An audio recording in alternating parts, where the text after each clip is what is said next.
morning and welcome to Mountain Bears. Let's see if we can fix some things. Yeah, we're trying to get Facebook up and going. Thank you, YouTube, for always being on the job.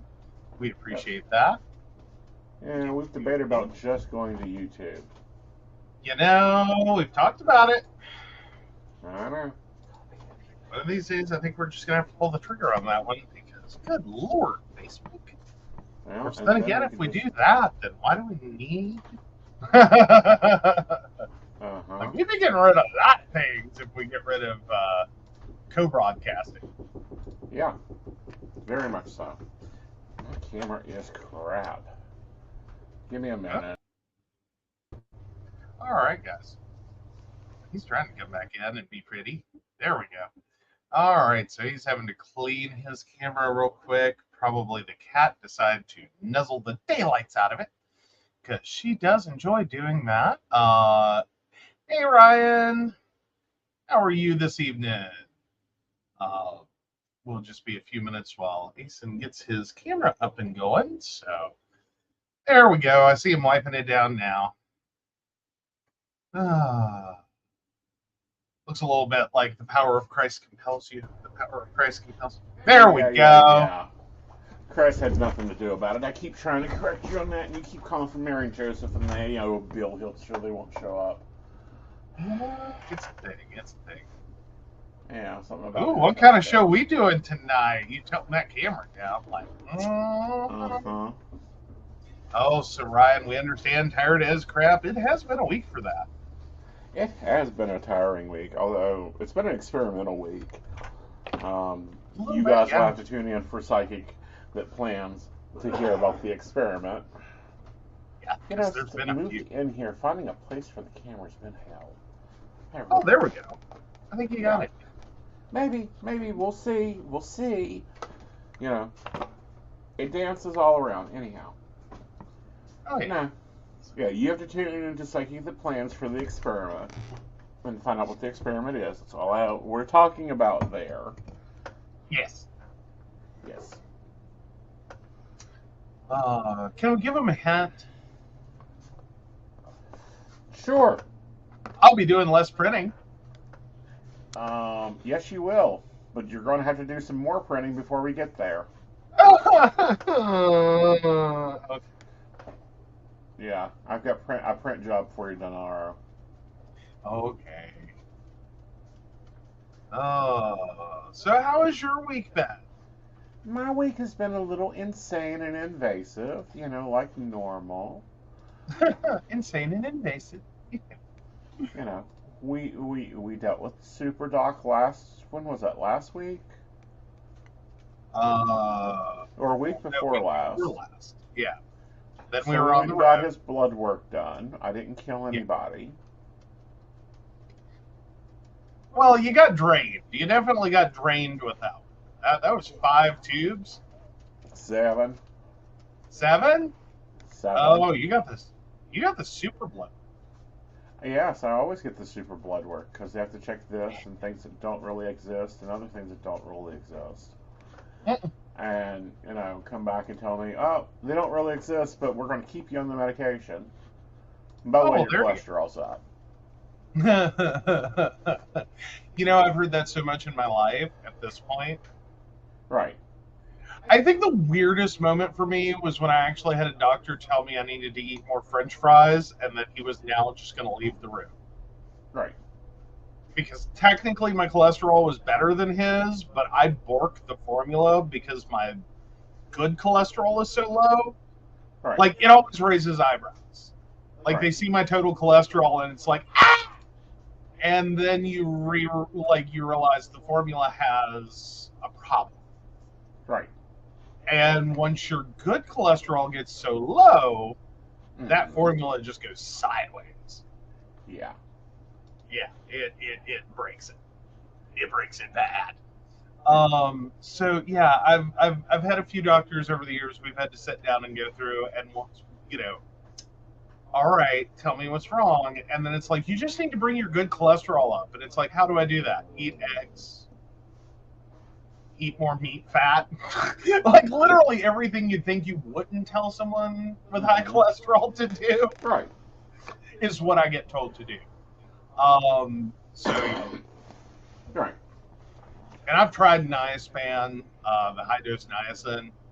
That one, before you do that, I will tell you now, if you ever get told you need to go on high dose niacin, ooh, they will tell you it will cause a mild burning sensation. If your definition of a mild burning sensation, and this is across your entire body, is, exfoliating with steel wool, then by all means, go enjoy. You'll have fun. I did not prepared because I thought a mild burning sensation, it's also known as niacin flush.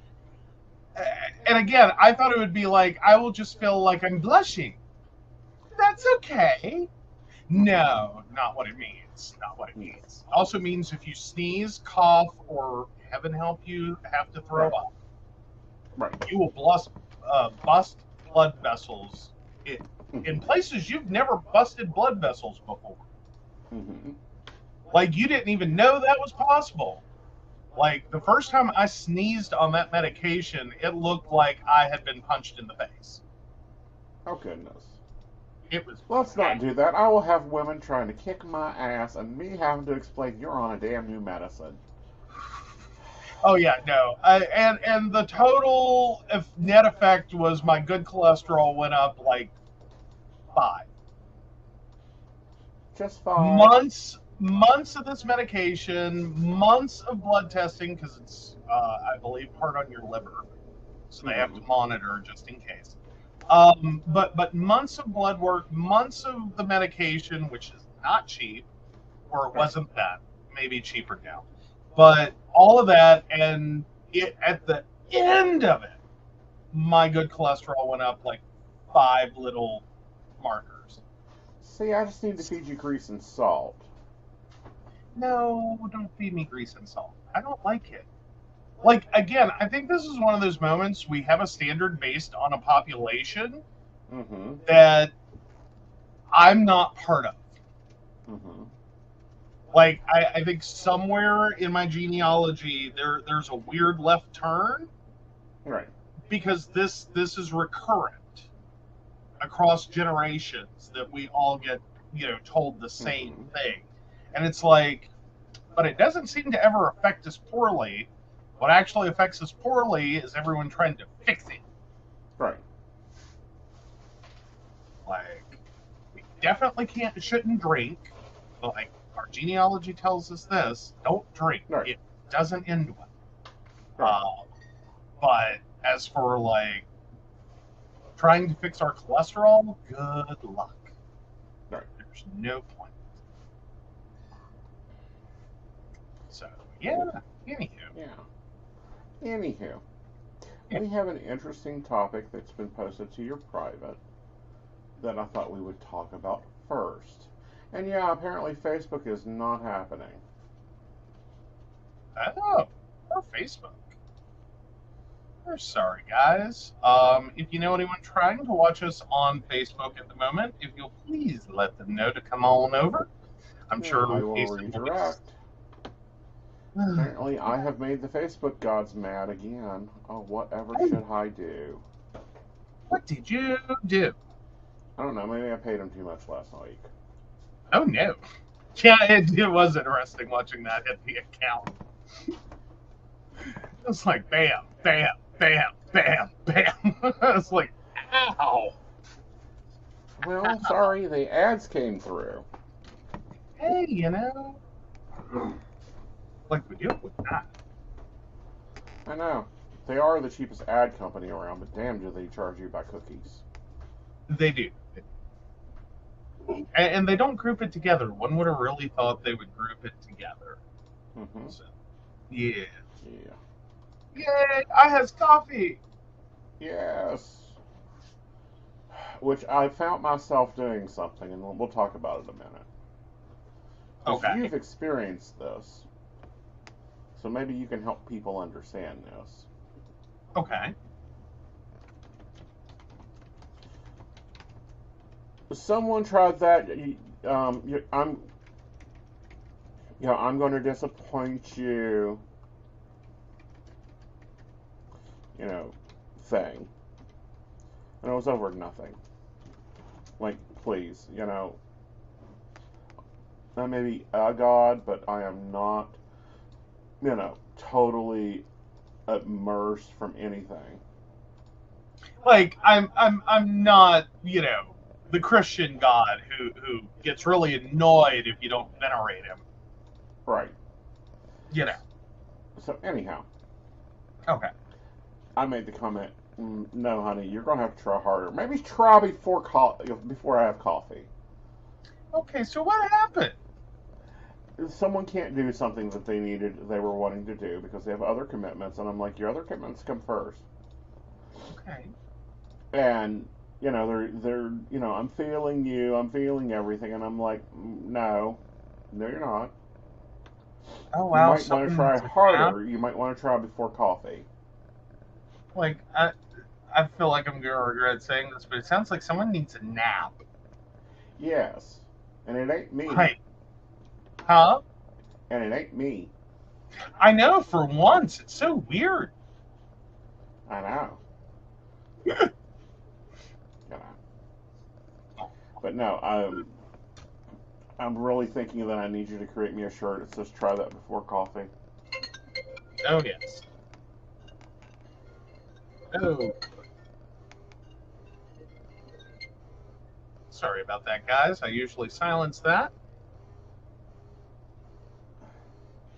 Okay, so has all social media gone fucking kaputs?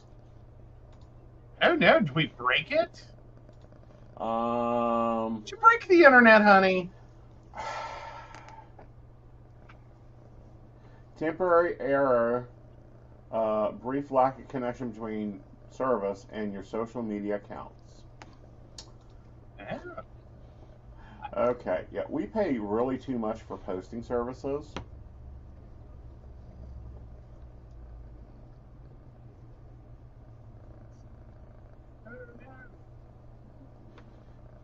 So, but yeah. Who's calling?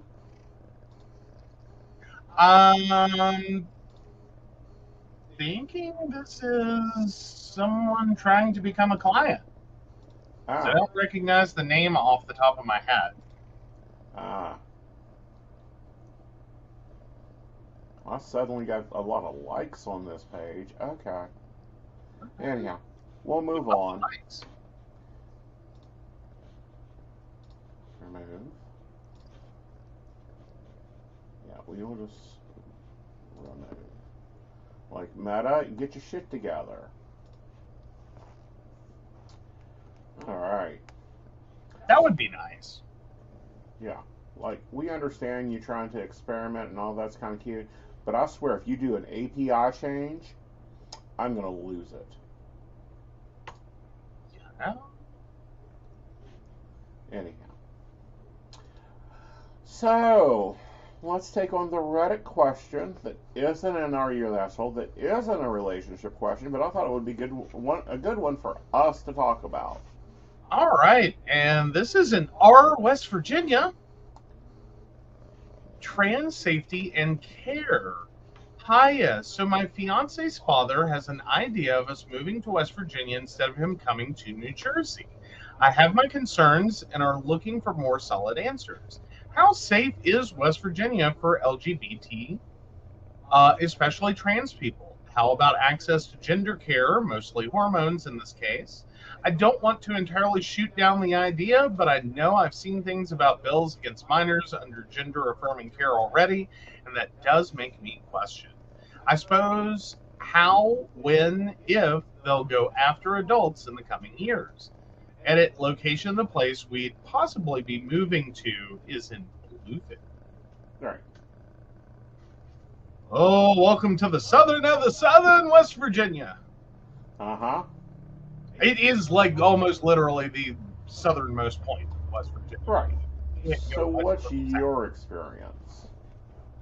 Um,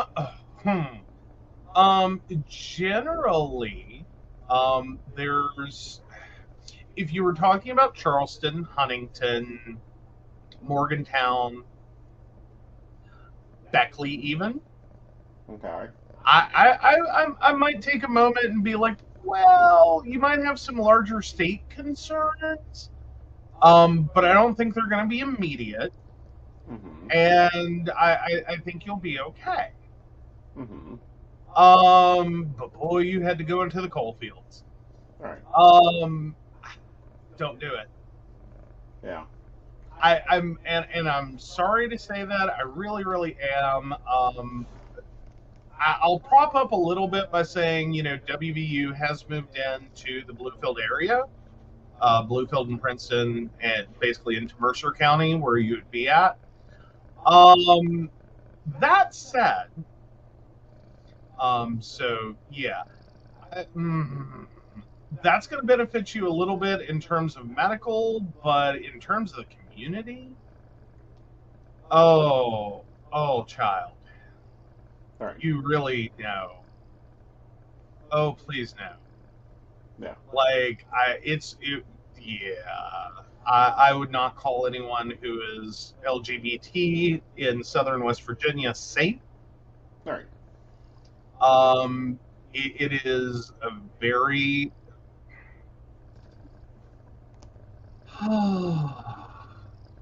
you're about 20 years too early. All right.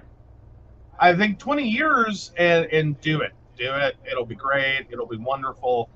But that part of the state is in this weird, like the southern part of West Virginia is stuck in a weird time bubble. Okay. And it's running about 20 years behind. Right. And so right now, if you move in, it's basically imagine trans rights 20 years ago. Right. And that's basically where it's at.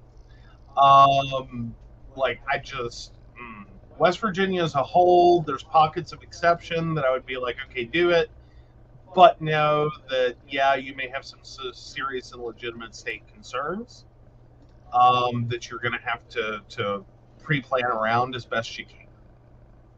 Southern West Virginia, no, don't do it, don't do it. Shoot it down. I was in crawl space here because I've never had a problem up there.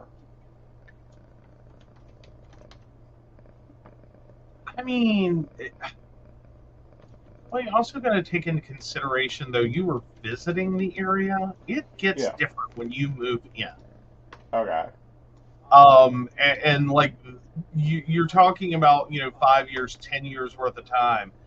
I will say Southern West Virginia is very backhanded, or backhanded is not the word. Underhanded. Very false. Mm-hmm. It truly can seem polite and friendly. Like it minds its manners. No, it doesn't, but that's okay. Well, I'm just saying it's a thin veneer of politeness. Right. And then the underneath is a toxic soup. Right. Like that's been my experience. Is you'll get a lot of people that'll be perfectly fine to your face. Mm-hmm. But then what goes on behind your back, right, would be things that will basically keep you in drama land, will keep you unemployed, will keep you very uncomfortable in your community. Right. And it'll happen over and over and over. But to your face, standing 3 feet away from you, oh, hi, how's it going? Right. How are you? Mm-hmm. Like, yeah, that's my Southern West Virginia take. Well, see, and that's why I'm like, I wouldn't move here because, no, not that direction. If you want to go Morgantown, Martinsburg, that area, I think it would be great. Yeah, if you can be in DC in less than an hour and a half, you're fine. Yeah. Well, basically, I think that's probably the best guide is can you get to Cleveland, Ohio, DC, Richmond in an hour and a half or less, you've got a good community, you'll be fine. Right. If you're much over that, the further in, so to speak, inland of West Virginia you get, no. And the further south you go, the worse it gets. Right. Like, not discounting some northern parts of the state that are also pretty up. Right. If you need some better examples, Michelle Obama, Clay County, just search those words. Right. That sums it up. Right. Pretty well. Mm-hmm. Like, there's nice pockets, but a good chunk of the state. Right. I cannot stress enough Mm-hmm. that no, you're not going to be safe. And your care, that's probably another larger issue to talk about in West Virginia, is it's so hit or miss, and it's usually miss. Right. Like, and I'm just talking about, assume for a second you are the absolute average human being. Right. Like, whatever age you are, you don't have any abnormal health conditions, you are very healthy. And you are just run-of-the-mill, average, plain, ordinary folk. Right. Very healthy, and you are, like, ticking all the right boxes. You go to church on Sunday, you are white, you are, across the board, you are average American. Mm-hmm. Healthcare in the state sucks. Yes. And it gets worse as you move into minority class. Mm-hmm.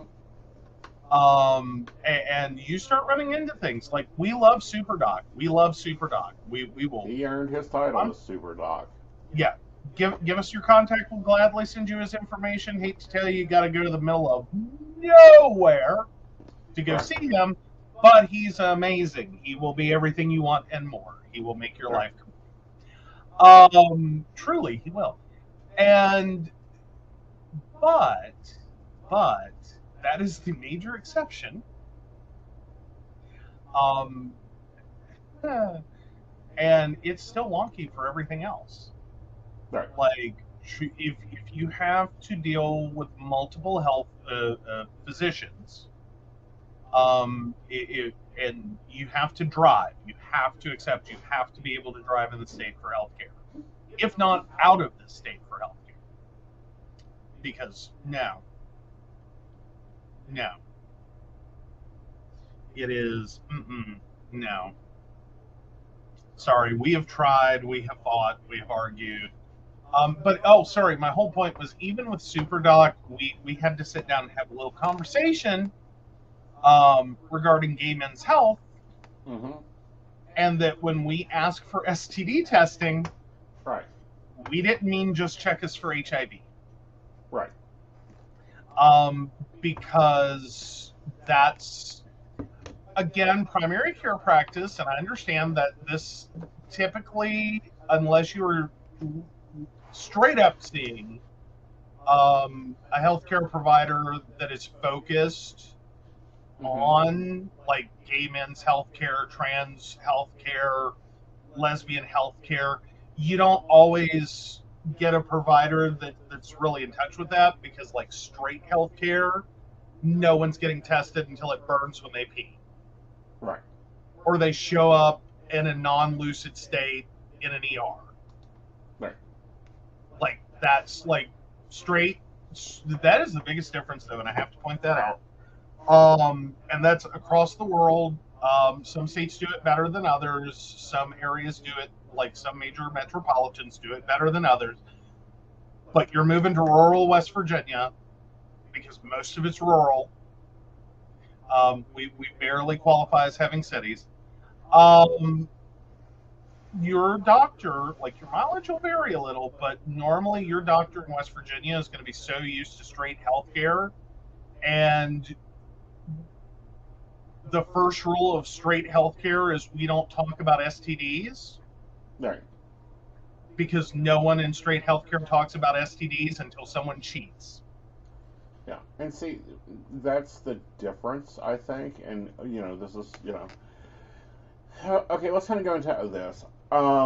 When I chose Superdog, it was because he was a resident, and it's like first time I met Ben, I'm like, "What's your grade point average? Where are you at?"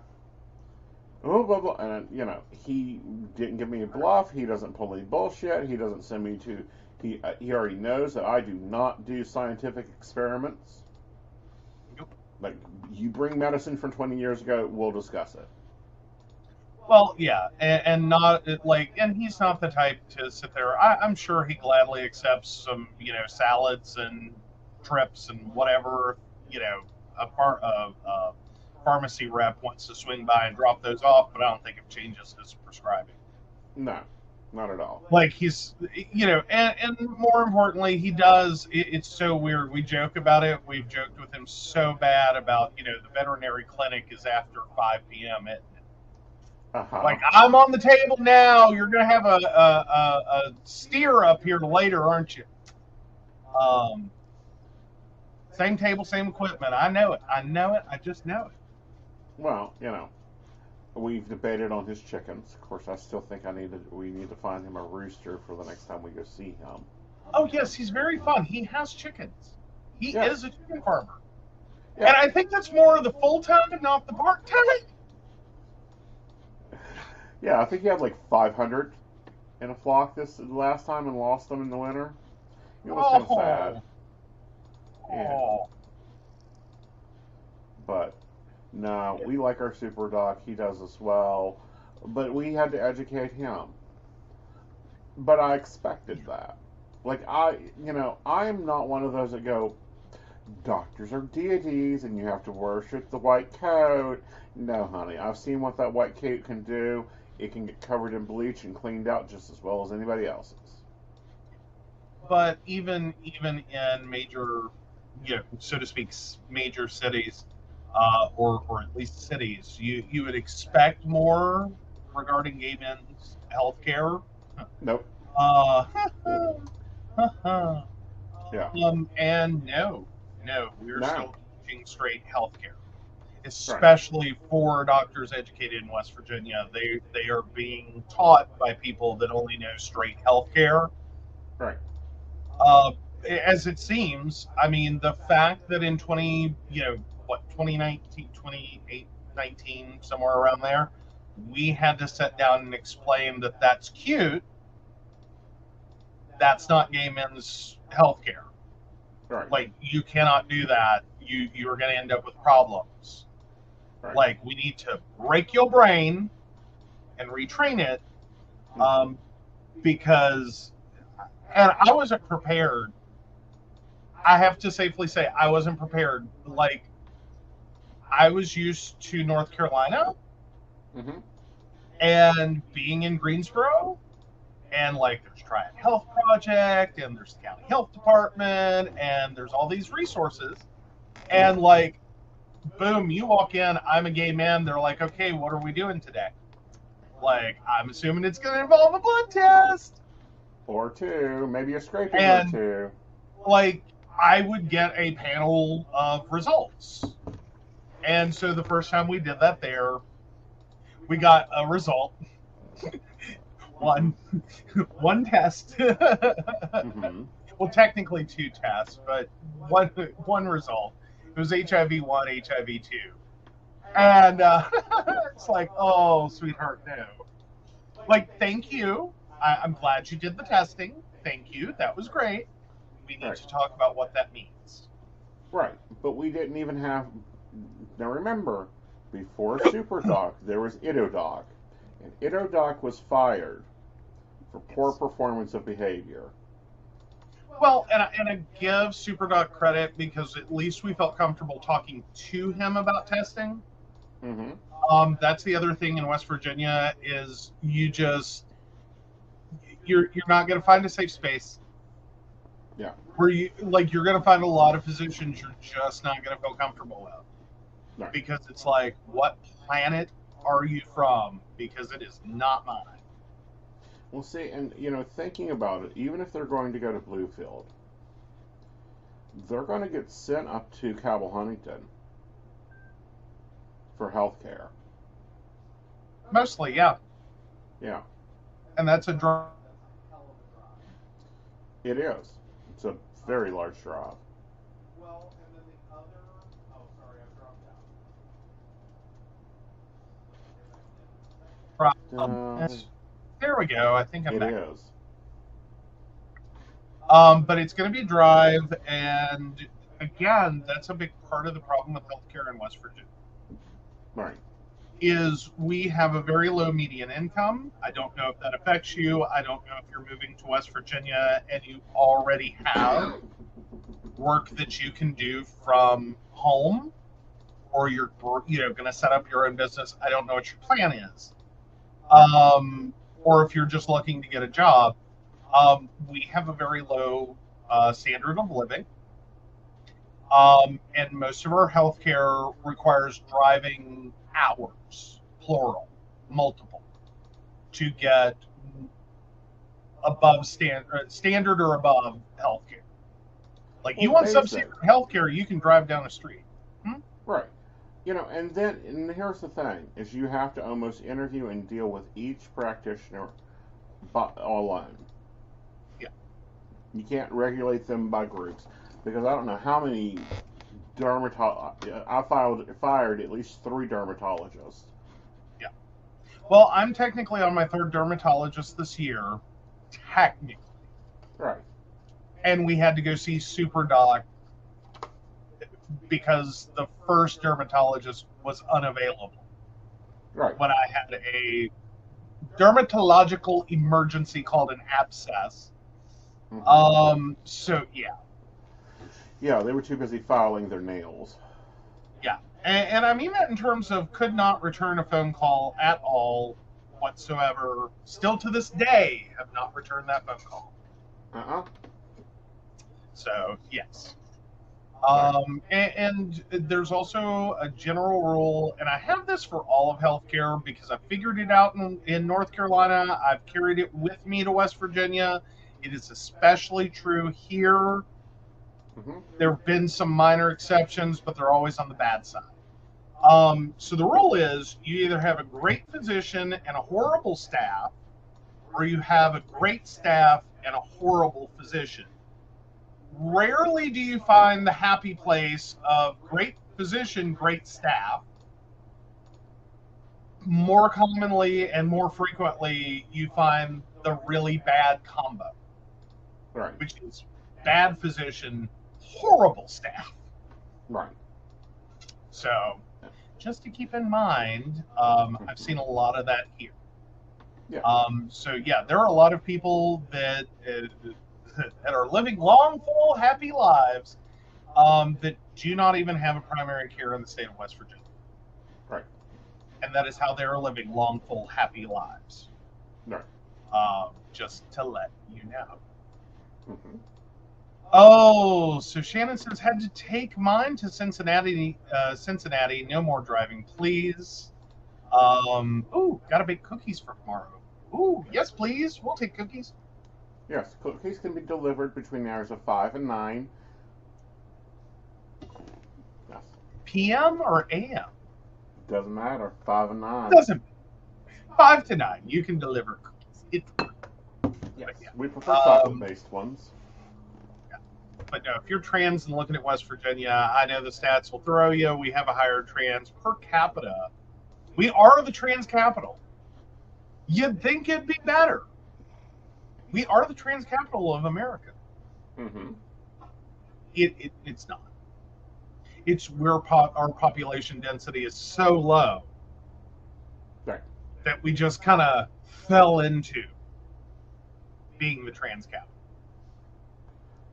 Yeah, that's, it's weird things that people start bragging about.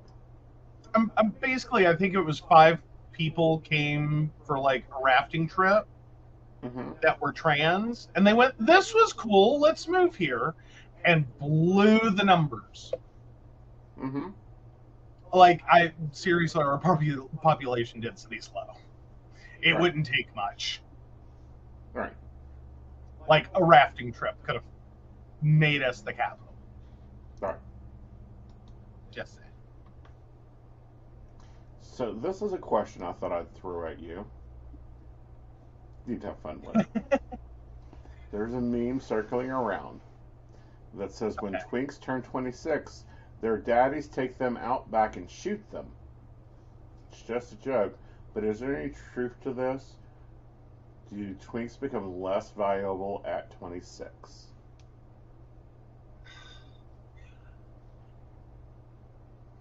I have to say there's a little truth to that. And here's my thing. Here's my thing. Y'all got to be careful with this because it sounds horrible, but there's some realities to this. Right. Being a twink is not a bad thing at all. Enjoy your Twinkie years. I hope you have fun. But there's not... Here's the thing with twinks. If you are a true, honest twink, and you are living that fun, party, crazy, skinny lifestyle of just like running around, and you got the big dumb energy, like your big dumb Labrador Retriever, there's an expiration date on that. Mm-hmm. It quits being cute. It quits being fun.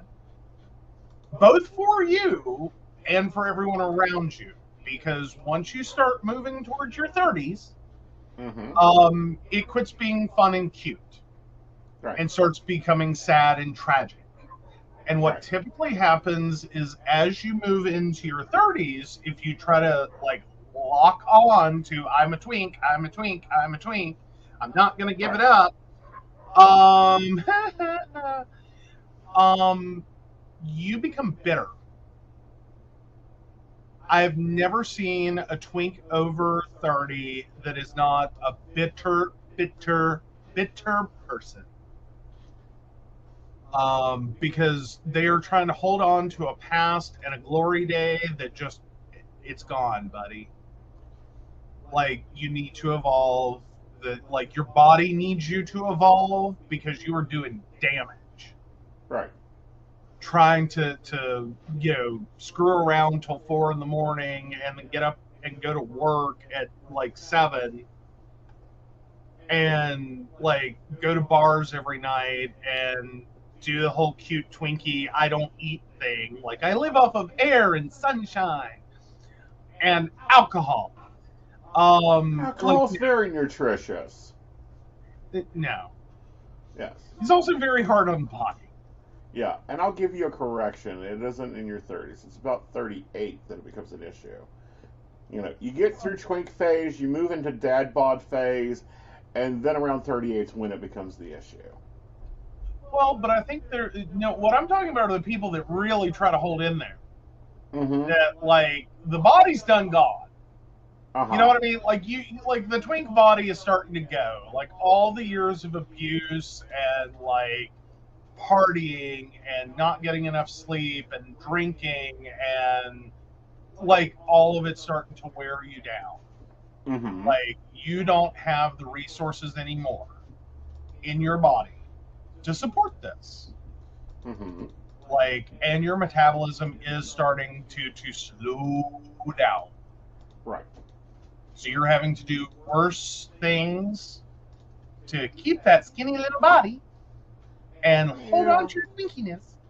The debate of worse is in the eye of the beholder. Okay. You know, you can do worse things with your body. You know, but if you're following the traditional 2 hours a day at the gym, twink format, and then another 4 hours dancing at the club, you'll be okay. But you got to get yourself together. Yeah. Well, more importantly,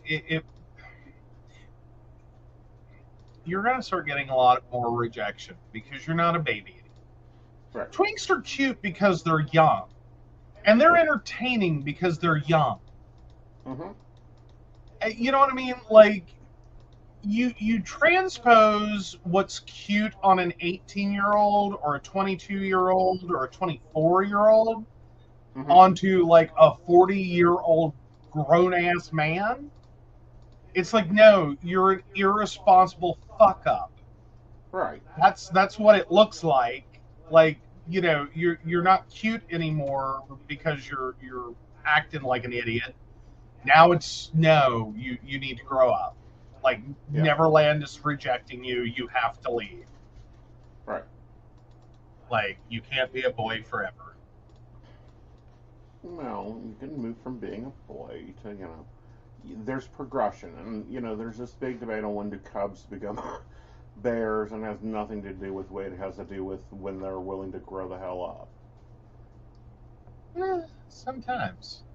You know, and when the Amex is your card. Yeah, life comes at you fast. Yeah. Yeah. You Um, know. Hey, that's better than the silvers. okay.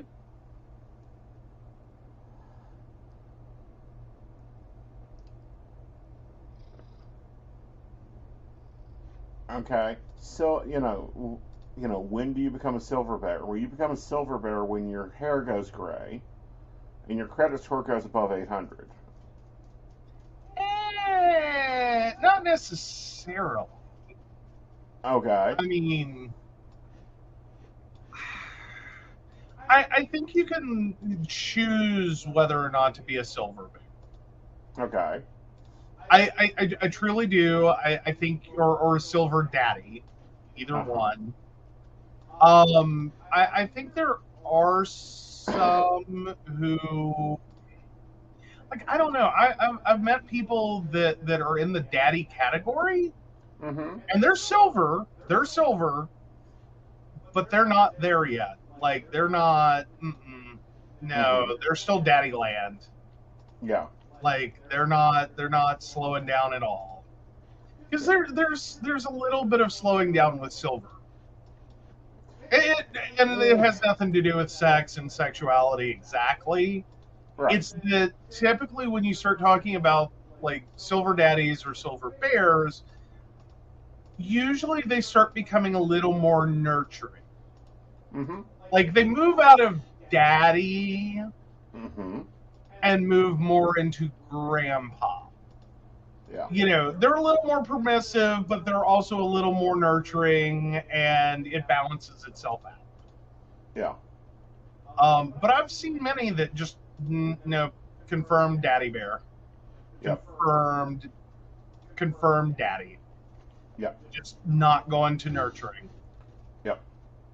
like not happening.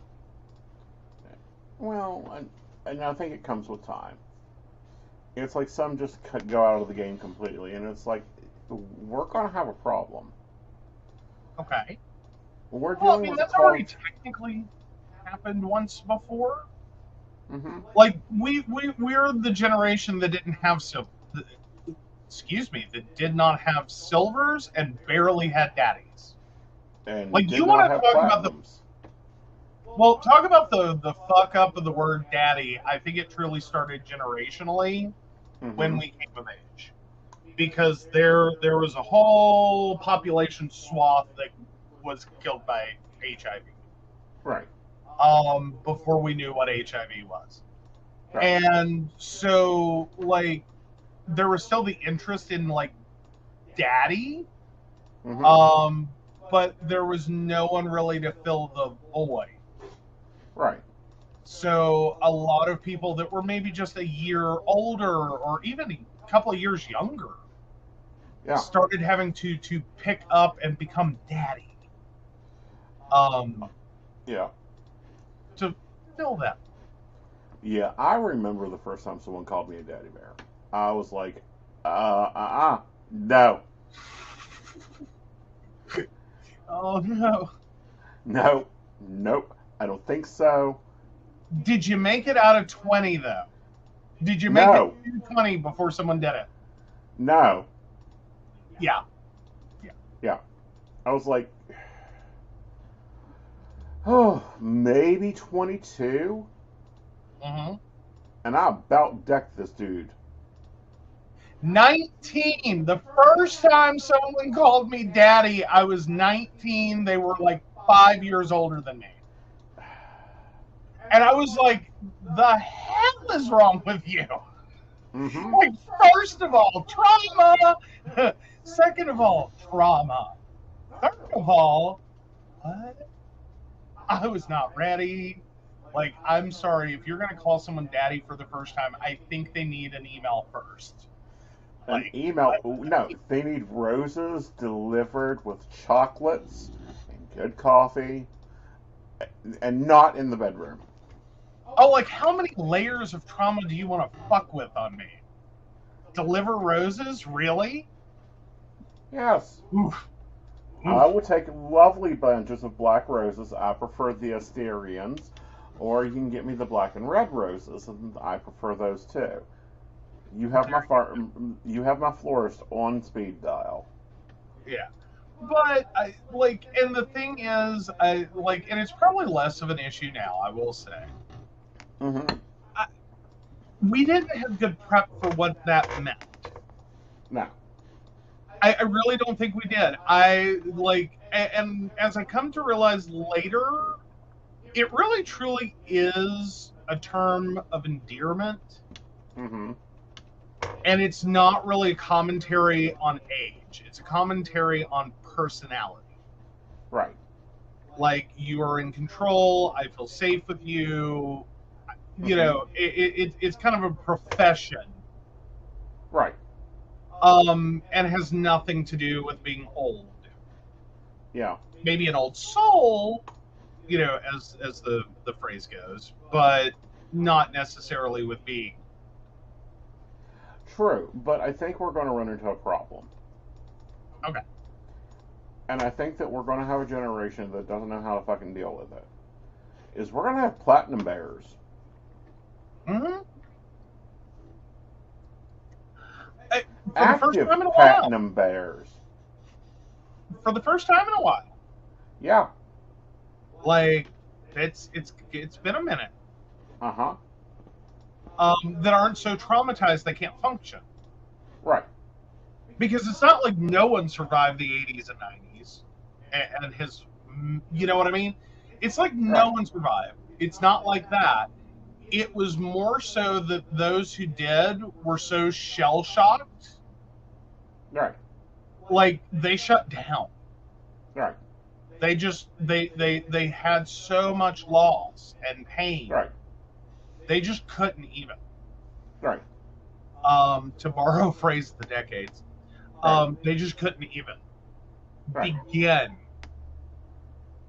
to connect with others anymore because so many connections got shattered. Mm-hmm. That they kind of became the hermit generation. Well, I don't think that the previous silvers, I think, did not feel they had a place. Don't think they felt like they had a place. Well, and then the platinums. Right. Well, the platinums definitely felt like they were out of place. Yeah, and at this point, we would be talking about people that would now be, 50 years older than us? Yes. Yeah. So, talking about that time span, that was a lot of social change. Yeah. Like, and so you're dealing with a whole different ball of wax. Right. So, yeah. There's that. It'll be interesting. Alrighty.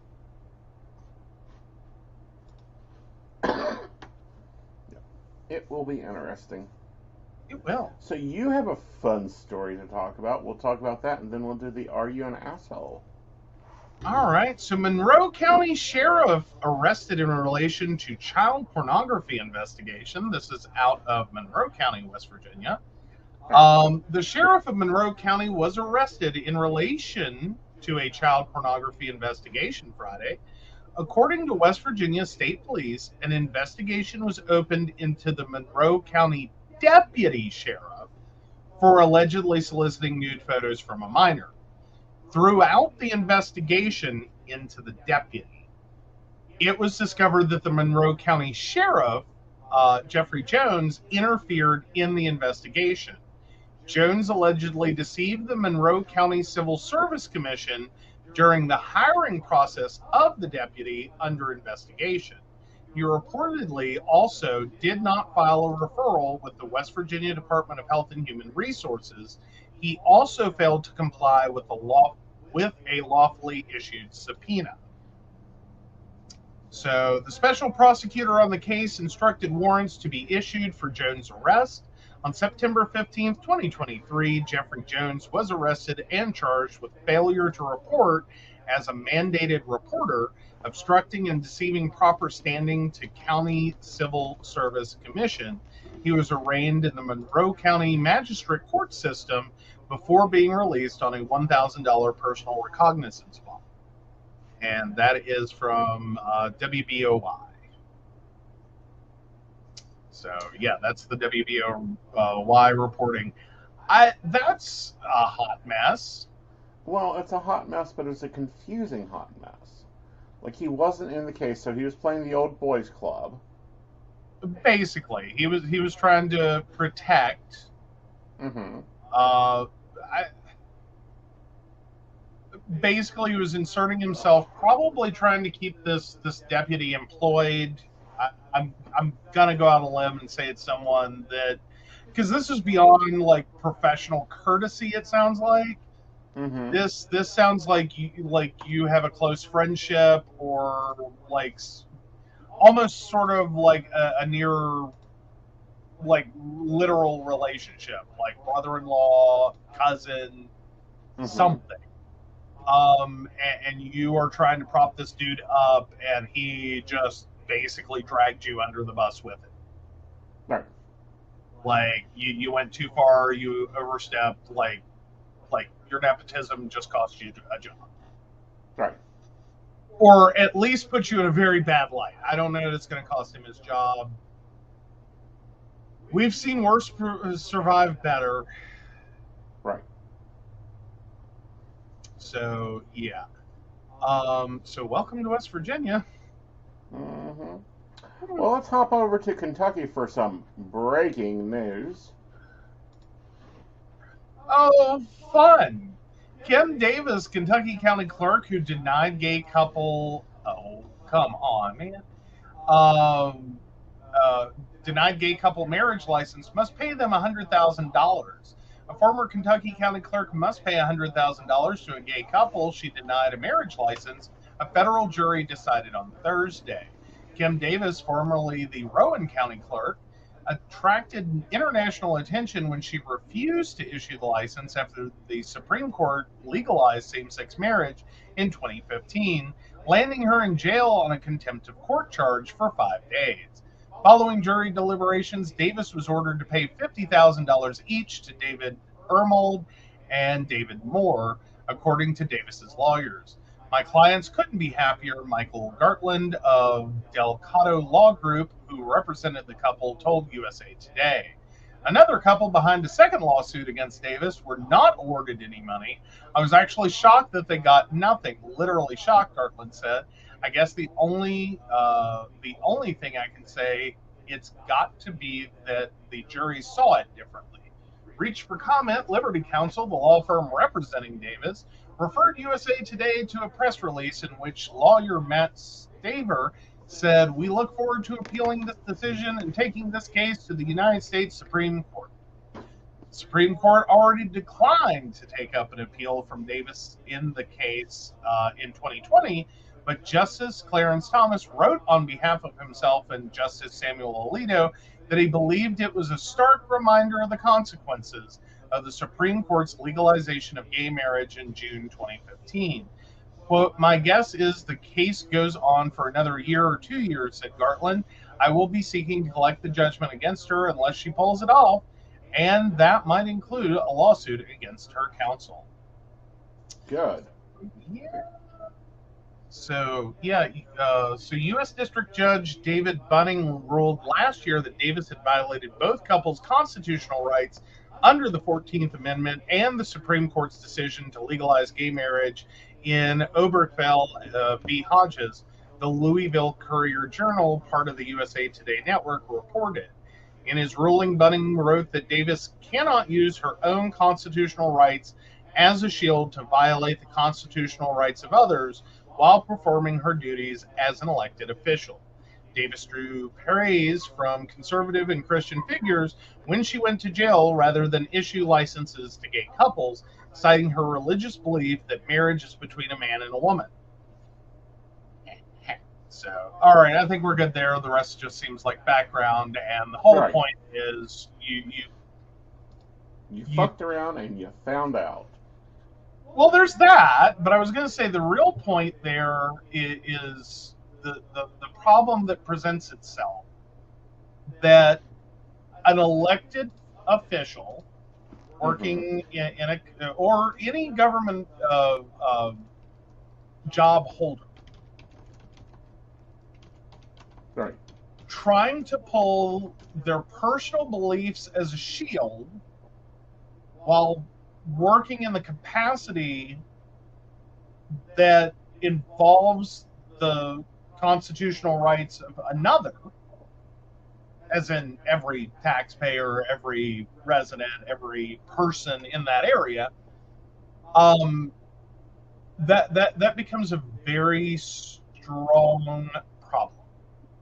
Right. Because effectively you have to almost divorce your constitutional rights, at least so far as ensuring that you provide the services you're supposed to provide in the job. Whether you like it or not. And that moreover, you have to recognize this has nothing to do with your individual constitutional rights. Right. That's the whole crux of the argument I have had the biggest problem with, is what did this do to you? Show me on the doll where it hurt you. Right. To do any of this. I don't get it. I've never gotten it how someone who's in, I get if you run your own private business to a degree. And I know that gets into cake shop and everything else. But I can start to understand while running your own business that you would want the latitude to pick and choose who you work with. Yes. And she is banned from raising money on GoFundMe. Nice. Was that part of the court order? She can't use GoFundMe that came from GoFundMe. Oh, that's just GoFundMe. It's no, we're not supporting hate. Well, it's illegal activity and it's against their TOS. Oh, how so? It supports illegal activity. Oh, okay. So you're raising GoFundMe money to. Oh. I wonder if GoFundMe had that before she did it, or if they created that and then got rid of her. Right. Because that seems like a very odd little... Right. I wonder. But yes, well, yay. I'm glad they got awarded money. I really... I don't know. I have more issues trying to debate the cake shop and denial of wedding websites and wedding cakes and flowers for your wedding and to provide services for your wedding at a private business. Right. You know what I mean? Public accommodation, we 100% need that to apply to everything that you have no choice in. No. You're on the road, you're traveling, you need a hotel room. What does who I sleep with have to do with that? No. It gets murky. Yeah. But when we're talking about a civil, as a governmental function, right. I'm sorry, you're an automaton to me. Right. And that's what you ought to be. Right. And see, here's the larger and the more the thing is her argument made no sense. Now they also blocked sweet cakes. And any of them that is benefits individuals or groups facing formidable charges or claims of serious violations of the law. Yeah. I'm thinking that was targeted. Yep. We're going to add that, and then we're going to remove her. Right. Oh, sorry. Your GoFundMe violence. thank you, have a Right. nice day. Like, we're done. Right. And I think that was also during a time there were a lot of GoFundMes that were getting started to support some really nasty pieces of work. Right. You know what I mean? Like there were some GoFundMes that were like there for a while. Right. Like, cannot believe that is GoFundMe. Like, all right. Yeah. But no, I'm glad. I hope she has to sell her little farm there in Kentucky. Maybe she has to sell everything else. Hey, maybe. Oh, so Shannon does point out, if you're going to pull that, then you shouldn't be allowed to do business but for anyone from your church, though. Right. See, and that's, I think, where this gets mired at is, on one hand,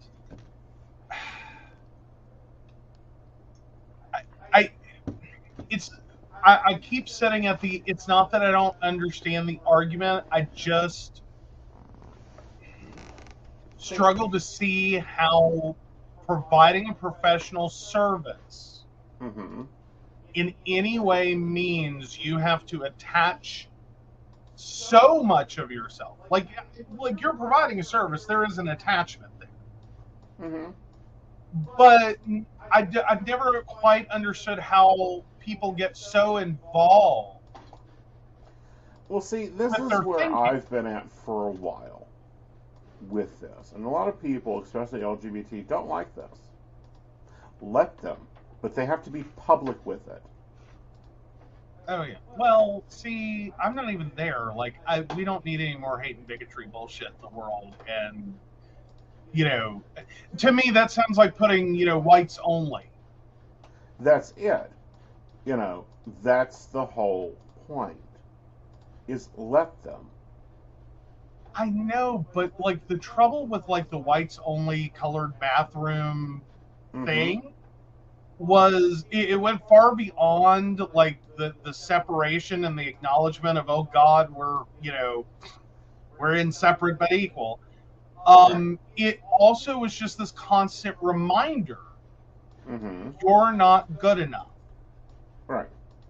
And so looking around a world that has, heteros only, homos, homo bathroom, homo this, homo that, and this whole separate but equal concept, Right.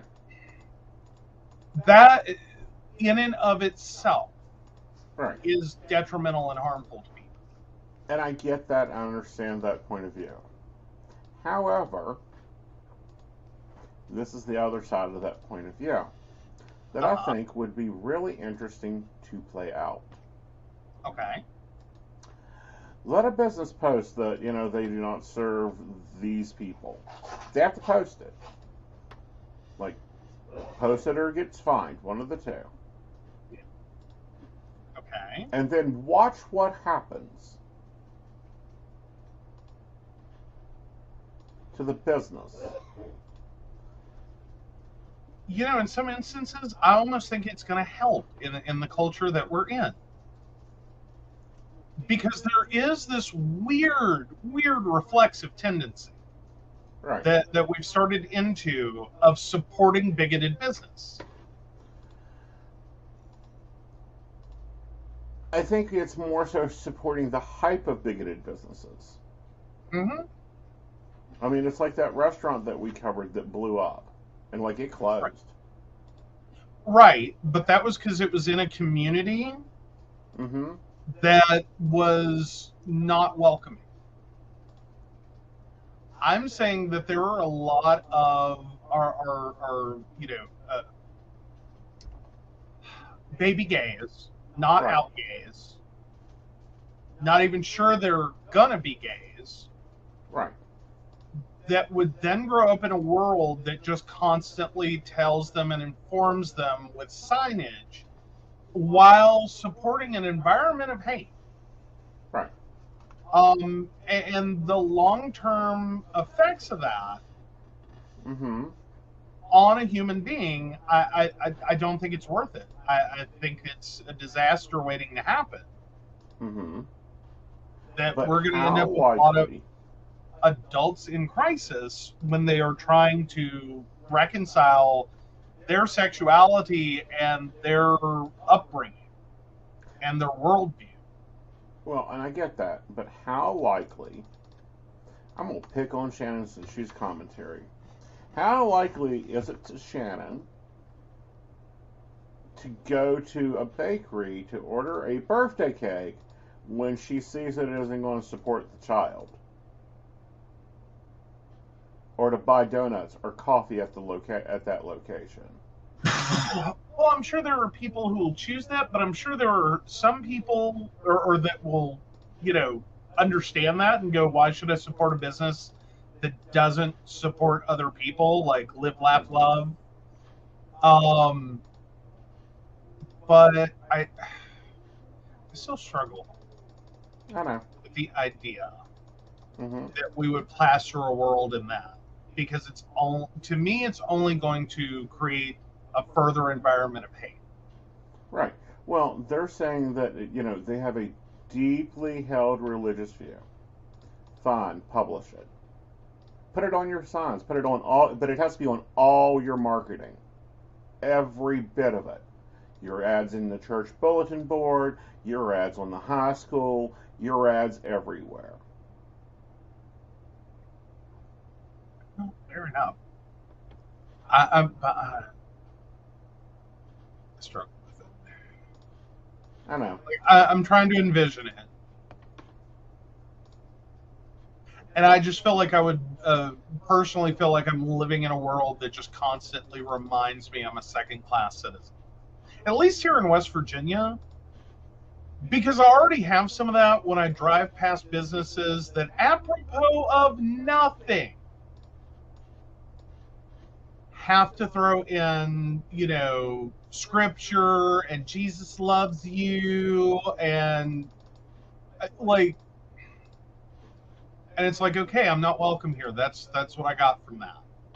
No. Like, you whether that business is just courting Christian dollars and it's part of their marketing is to be a quote unquote good Christian company, or whether that is their sincerely held thing and they're doing this out of like a legitimate need Mm-hmm.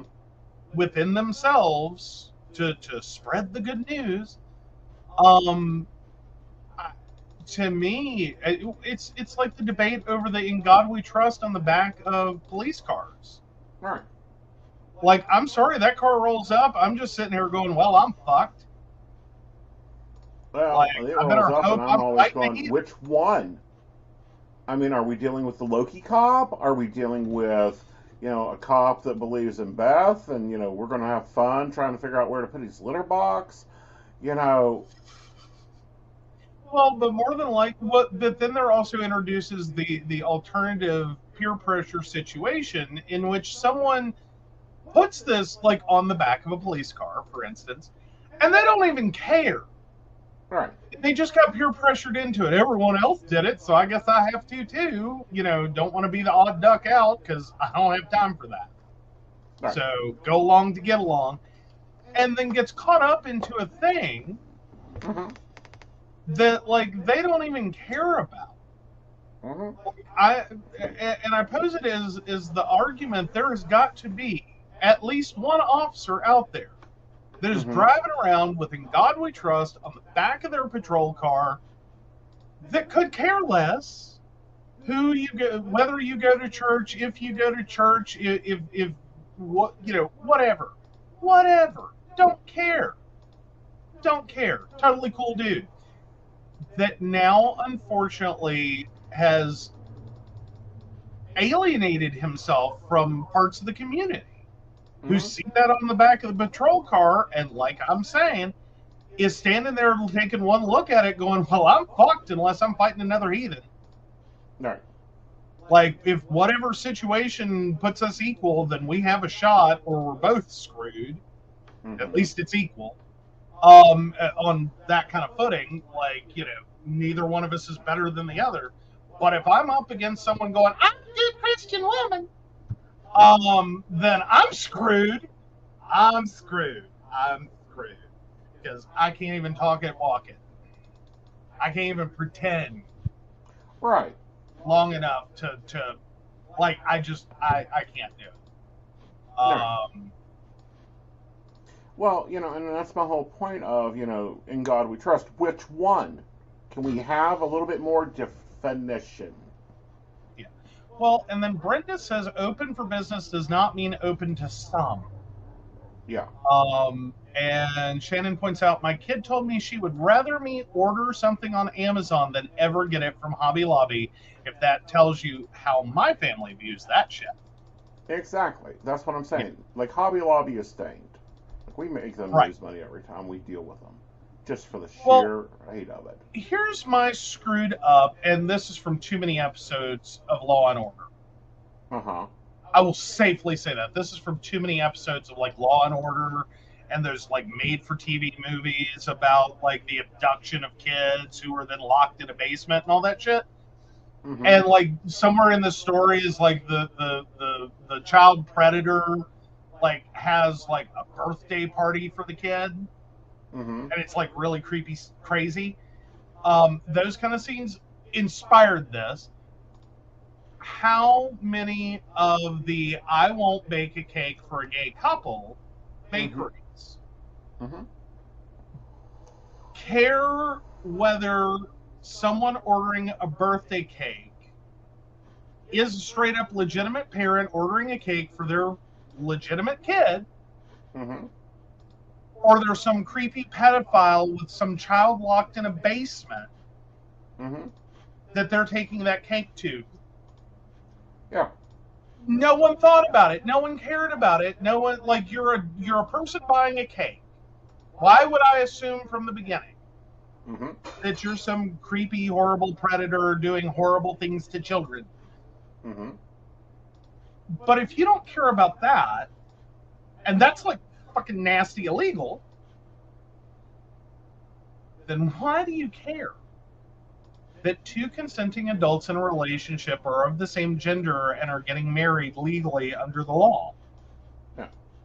Like, tell me, like, so, like, because I didn't see any change in behavior where we suddenly started questioning, like, all these things about, like, well, who's buying cakes and what are the cakes for and who are the cakes for and what's your relationship to them?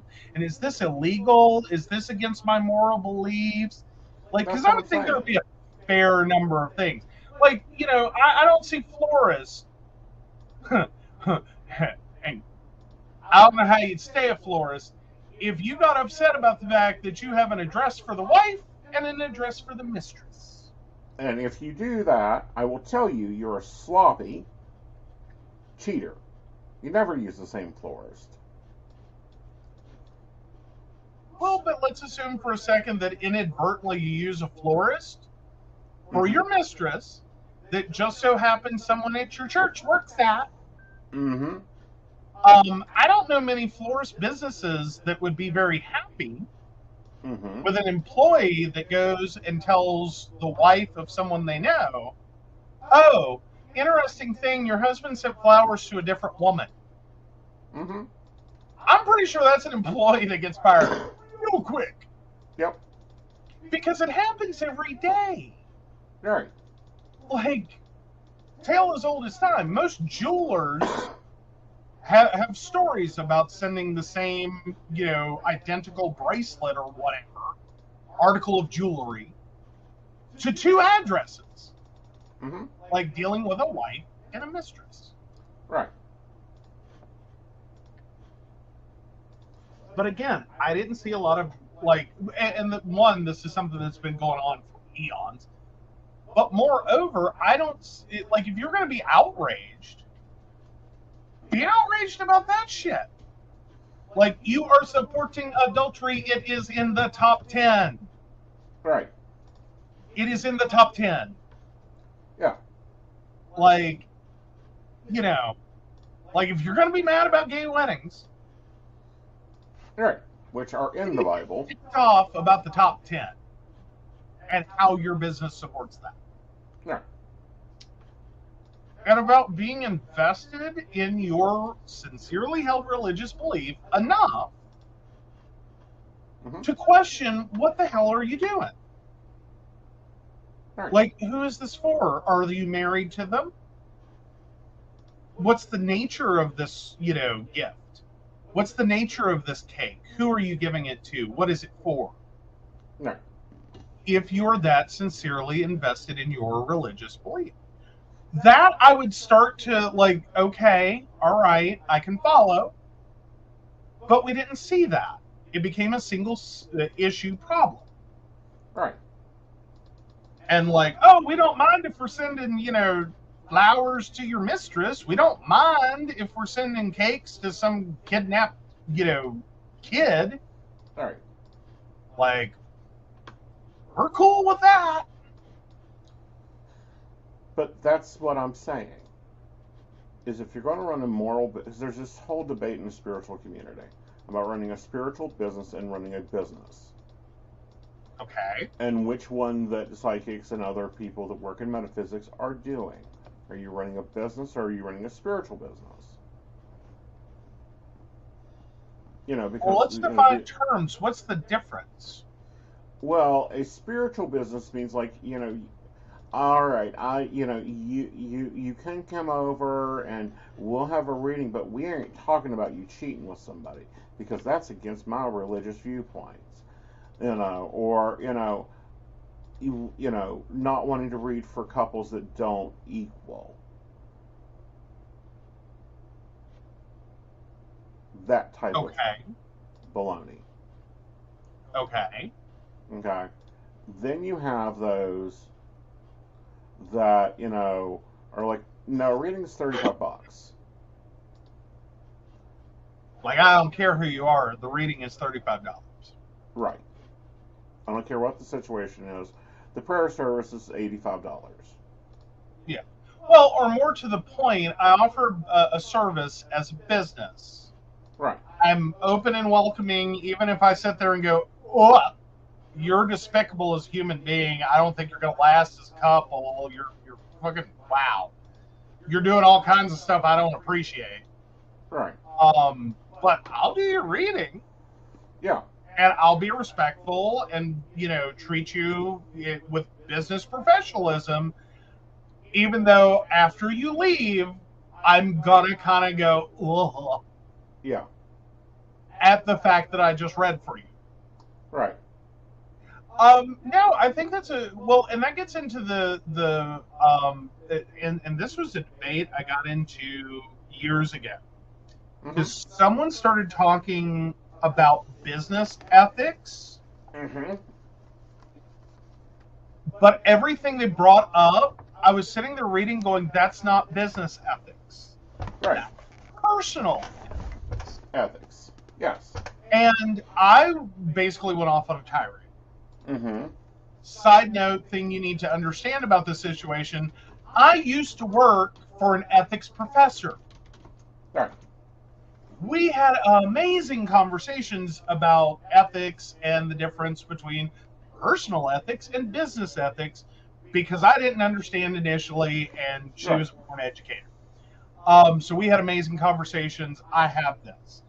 But it threw me the number of people who cannot understand the difference between working for a business and acting ethically personally and a business and what ethics it should have and how it should operate with the public it serves. Right. Because they are vastly different things. Like what this article particularly kept going into were things like, you work for a company and you know that your coworker is stealing. What should you do? That's personal ethics. That's not business ethics. That's your personal ethics in business. Mm-hmm. Like your context is a business. Mm-hmm. Now, if you want to ask that question, you are a business and one of your employees tells you that another employee is stealing. How should you navigate this situation? All right. What do you as a business ethically owe both employees? Termination letters. Well, one is stealing, one is reporting the stealing. Both are violating trust. Okay. Termination letters for both. One for stealing, the other one for A, not preventing it, and B, this is probably the harder one, violating the vault principle. The what now? Vault principle. Vault, as in bank vault. Okay, so you're taking it in the form of the stealing employee told them they were stealing. Mm-hmm. Okay. I'm talking about you, like, for instance, you're working in a warehouse. Mm-hmm. And you suddenly realize that as an accountant, Mm-hmm. a large number of items have gone missing Mm-hmm. that have fallen off a spreadsheet with no money. Mm-hmm. And you have tracked that to it correlates with this person working. So as a business, you or as a member of this business, you go to HR or whatever. A Right. fellow employee appears to be stealing. Right. Joe, go off on a tirade? Nah, never, says Brenda. Never. Again, both of them get fired. Still not. I don't know that that's where you start with that. I think you first start with Let me back this recognizing. up. Okay, because I'm not getting it. Like you have the most insane business ideas to me. I know. All right. So, the accountant's job is to take care of accounting. Uh-huh. They are not a part of loss prevention team. They are not a part of inventory team. They do accounting. Okay. You didn't realize accountants are going to be the people that are most likely to spot, catch, and identify embezzlement from a company. Yes. Like someone misusing funds. You're right. But that's not their department to determine whom. First of all, so how many hours did this investigation cost the company? Okay.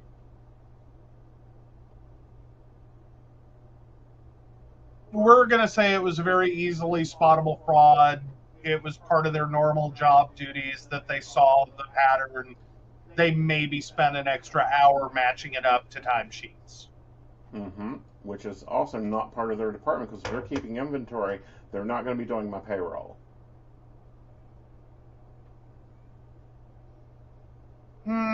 Again, small business, like, no, the last small business I worked for, accounting was accounting. It was accounts receivable, accounts payable, and payroll, all in one position. Like, it would have literally been like you're sitting here dealing with with QuickBooks or Peachtree, and you can easily open the payroll system. You have access to both. Right. But again, they're like also it is their stealing. job. Again, they're also stealing. How are they stealing? They're stealing time. Okay. I would think most employers would feel that this is an appropriate part of their job duties to identify any financial irregularity. Identify. Right. And then in the position in which most small businesses are in which the person that would be tracking the bookkeeping would also have access to payroll. But they're not working in payroll. They're investigating at least an hour of my time. Okay. So they're stealing also. Yeah, I don't think you're going to find many businesses agree with you there. You weren't asking me on ethical, business choice. Sorry, I'll fire them both. All right. Interesting ethical choice there. Yeah, because both of them stole. Okay, so realistically, the situation you would want in that business is your accounting employee just identifies the irregularity. Right. And then does what with that? Turns it over in her reports. First of all, I doubt I'll ever have an accountant. Okay. Oh, Shannon says, fun story. This is going to be good. All right, go ahead. Okay. Problem one, I doubt I'll ever have an accountant. I don't trust them. I don't care if any of our businesses become billion-dollar businesses. I'm reviewing the reports and I'm signing the checks myself. Okay. So that's problem one. Problem two is both of them stole. One stole time and overstepped boundaries, and then not only told me, but probably told multiple people in that business. No, We saw this with the Murdoch trial. That accountant was coming for blood. Honey, she told everybody in that office before she got up those steps what Murdoch was doing. Fair enough. I'll give you that one. Like she did talk to a lot of people. Right. Oh. But I mean, assuming for a second the employee, discreetly investigates. Mm-hmm. Again, that's stealing money. But it is I would see it as part of job duties, and no, this is part of what you do. If you can identify an irregularity and connect it to a situation, like you can spot a pattern of like what's causing it and what, like what transpired and what could potentially be causing it. And then you bring that to executive team. Like some man, like your direct manager report, like whatever. Right. And then the business has to review that and understand what happened. Right. And I would think in that situation, the business ethics response is that you take the information from the trusted source and review it with the employee that's been identified as a potential problem, and then you sincerely investigate whether or not this holds water. Yeah. That you don't outright fire an employee immediately for stealing, but you try to make sure that both employees, because there are situations where you have an accounting person that just hates Bob. And whatever they can do to get Bob fired, by God, they're willing to do it because they hate Bob. Right. And then Bob ends up leaving a company. He's been perfectly set up by the person that has access to payroll and has access to the accounting and can fully create a trail that says Bob's stealing. Right. So you also have to think in terms of Bob, like what's going on, what's the interpersonal situation. Right. And then what, and also in terms of what you owe Bob, because there's a lot of companies that jump to the conclusion that one, this accounting person is only doing good for them. And that may not be true. Right. And that two, that if they've identified an activity that it is definitively occurring, there are a lot of companies that professionally will just immediately knee-jerk reaction fire that employee for theft and not care whether that's true or not. Right. Like they won't do the work. They assume it's true. And it may not be. It may have any number of things. Exactly. All right. So Shannon's got a story for us. All right. My grandpa couldn't figure out why he wasn't making money. I told him I would find out where it was going, but he wasn't going to like it. He gave me full blessing to go full tilt. Immediately shut down people other than me, my grandma, or grandpa from getting anything. Second, detailed inventory every day when the trucks came in. I inventoried and restocked. Then I did all the pay orders and work orders. Something didn't match up. Employee was questioned. After $100 in inventory came up missing, they could pay back or be terminated.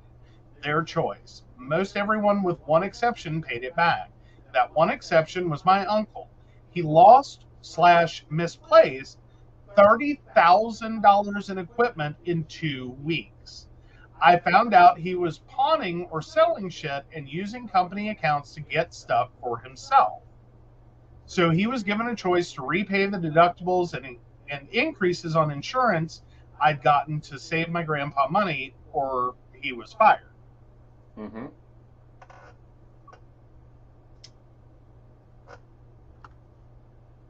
Let's see, Shannon was an agent to find that information. She was not the accountant to do the accountant's job.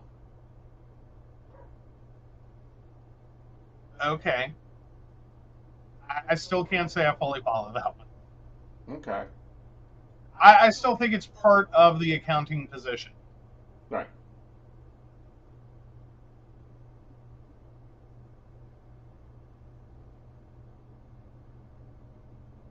Right. Oh, so the rest of the story, he said that I had no business telling him what to do. My grandpa pointed out that in 6 months, I'd made him over $500,000, so it certainly was my place. LOL. Mm-hmm. And that's kind of the problem with theft from businesses. Mm-hmm. It's that, like, it doesn't necessarily seem like that much in the beginning. Right. And literally, we saw this in, oh God, there was a business in Bluefield. Speaking of Bluefield tonight, that I believe it was Bluefield. Anyway, that was losing money, and like literally they couldn't figure out how. And lo and behold, come to find out, it was their in-house accounting person. Mm-hmm. And it wasn't just a few $1,000s, and even they didn't originally realize how much money they had stolen from this business, because it had started so tiny, like $100, and then that had ballooned and ballooned and ballooned and ballooned, and it had literally bought them a house and started a business for their daughter, and they were living off of it. Yeah. Like, screw the salary. I don't need the salary. Just leave me with access to the business accounts. Right. I can afford whatever lifestyle I want. Mm-hmm. And again, why we will never have an accountant. I mean, it does raise concern, and it is an issue that businesses do have to be concerned with, is that, like, this is a position of trust. Mm-hmm.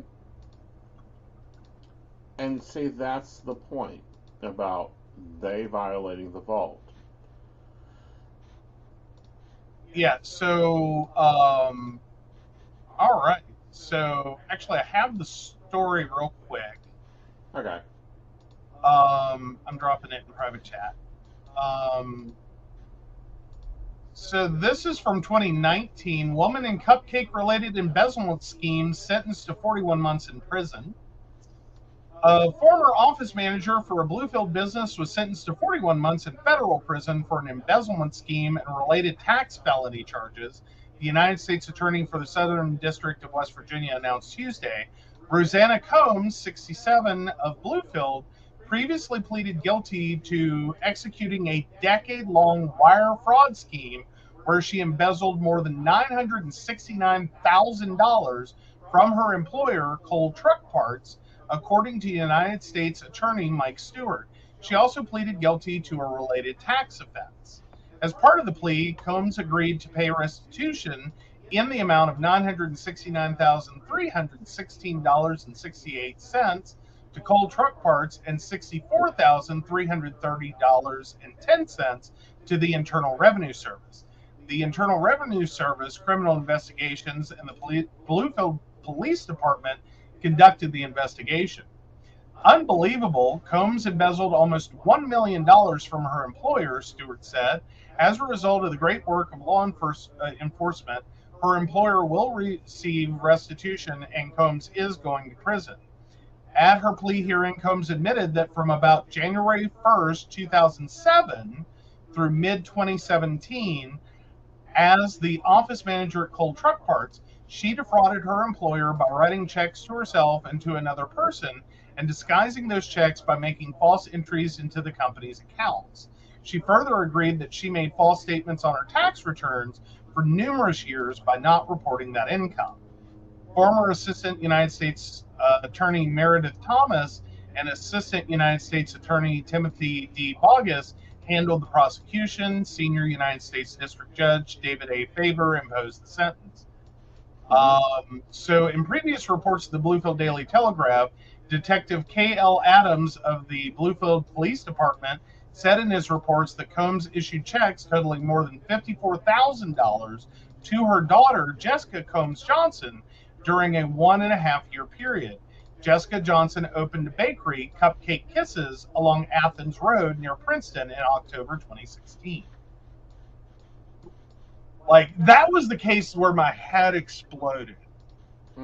Because, yeah, like, there's some earlier police reports and or earlier reporting on the story, and this poor business owner was devastated. Yeah. Like, she worked there for a decade. They trusted her more than anyone else in the building. Right. And just never imagined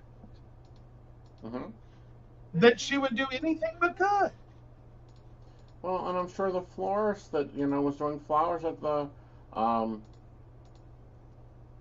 hospital thought the same thing, I'm quite sure.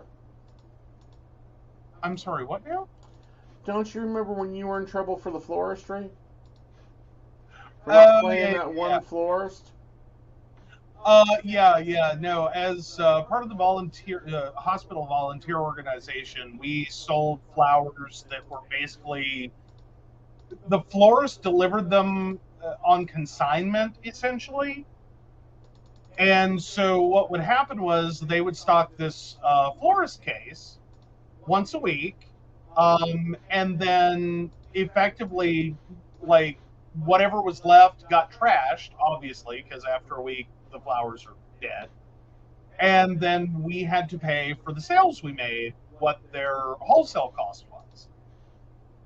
So we all of a sudden got a phone call from this florist that we had worked with for years.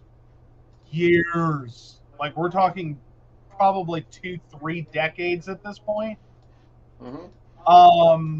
Wanting to inquire about and get proof that we had paid like 6 months worth of invoices. And again, they're coming out and we're writing them a check each week. So went to the bank and got copies of all the canceled checks to deliver to him, because I was floored just at the insinuation. Like, you told me we missed a payment, I'd be like, I'm so sorry, and just written another check. But, like, truth be told, I would have just written another check and been like, we're so sorry. I don't know how that happened. Right. And wouldn't have even looked it up. But when he came at us with like 6 months, I'm like, there is no way. I know I have written that. Like, you told me I missed one, I'd be like, that probably could happen. That could probably happen. We'll have to figure out and match it up, but that could happen. But 6 months worth, I was like, nah, dude. I have check register stubs for every single week. And so we went back and got the canceled checks, and yeah, the rest of the story was they had their accountant just up and no call, no showed. Him and his wife had run this business together for decades. She died. He hired his first accounting employee because his wife did the books before she passed. And somewhere in the nightmare disaster of illness and death of about 6 months, this employee had started depositing all his checks into personal accounts while marking the accounts as delinquent, Mm-hmm. that the payment was never received. She basically just opened the envelope, let the account go delinquent, Mm-hmm. while turning around and depositing all the checks into a different account that she had personal Right. access to. It was a nightmare. Right. Like, I felt so bad for this guy. He was literally about to lose his business Right. because he had no income. Right. And all this product going out and all these payments being made for product, Mm-hmm.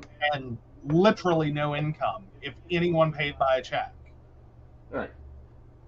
Like, I felt so bad for him. Yeah. But I was still kind of slapped in the face when he called and said that. Yeah. All right, I'm grabbing a pack of cigarettes while you plead your case on whether you're an asshole or not. All right. Am I the asshole for telling my cousin the only reason she's made it this far is because everyone else has carried her? I, female 24, have a cousin, female 27, who is a single mom with a 3-year-old daughter. We both have fibromyalgia, except she gets disability for it and has never worked a day in her life. I have not tried to apply for disability as I want to work until I can. She won't even work an office desk job and plays up her disability to anyone who will listen. She also has government housing and discounted utility bills. She uses WIC and EBT. I've seen her do very physical tasks, so I know if she wanted to, she could. I was talking to her the other day about how I couldn't help her with her light bill this time because I was running dry on my own money. And she got upset saying, I don't understand how you work so much but never have any money. I'm able to afford rent and food and I have a child, but you don't even have a child, so where is your money going? I think you are just overspending. If I'm able to make it work, you should be too. So I blew up on her and told her the only reason you're able to make it work is because everyone carries your ass. You're on government assistance for everything. You are capable of working but won't. And you have me and other people in the family pay the bills you can't afford. How many times have I paid your phone bill, your electric? How about water? Or putting gas in your car? You do practically nothing to improve your life. You just bitch about money until someone gives in and gives it to you. She got angry and said she was just trying to help because clearly I'm not managing my money right, or I'd have enough. And I said, you're only concerned about me having enough so I can support your lazy ass. And she told me to leave. Everyone else said I was being too harsh, but I think it was justified because how is she going to criticize me about my money when she doesn't even do anything for her own money? Hmm. Now, this is interesting because this is basically fibromyalgia versus fibromyalgia. We're not talking about like someone with the condition versus Mm-hmm. someone who's just looking at someone going, like, this is garbage, this doesn't exist, like, you're making it up, you're just lazy.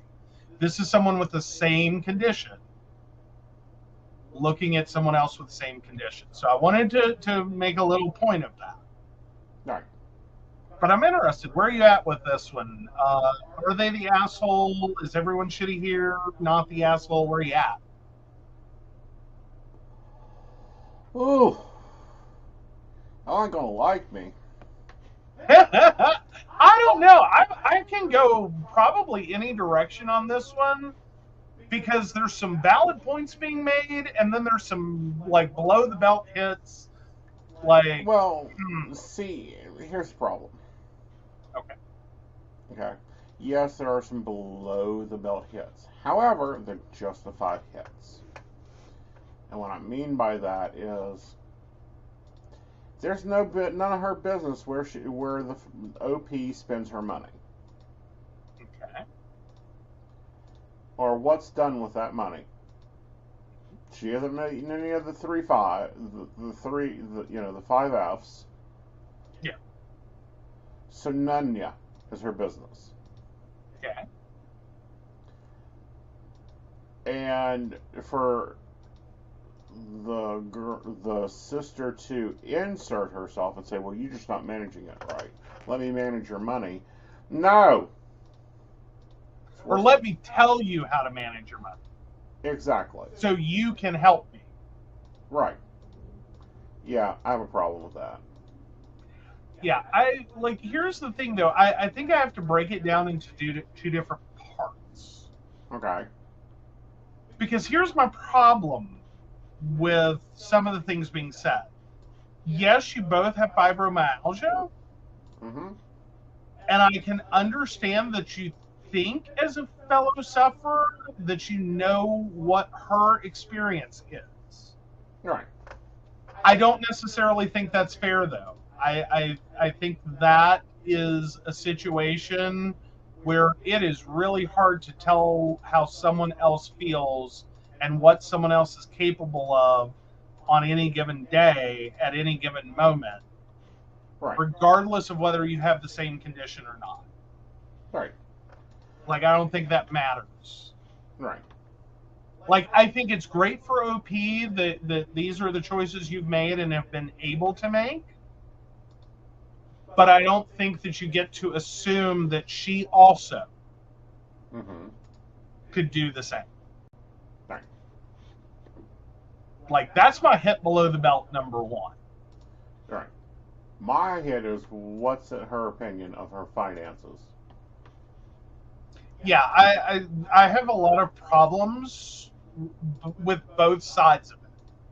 Right. That on one side, you are criticizing your cousin because she's receiving government benefits and quote unquote everyone's carrying her lazy ass. Okay, I really struggle with that in terms of someone receiving disability, like LEAP for bills, WIC, EBT. Like, no.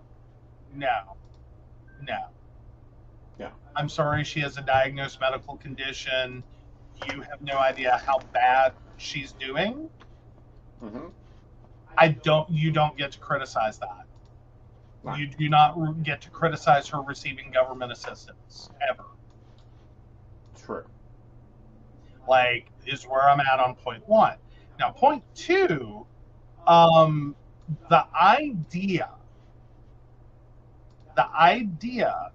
that your cousin then also gets to criticize you for working and how you spend your money that you've earned, and does so in a context of effectively trying to set you up to better help her. Oh, there are layers of toxic to that. Right. No. I understand and can fully comprehend that on disability, even with, like, you qualify, max out every single government program there is. That's cute and all, but that's not going to make ends meet. And it never has. And it never will.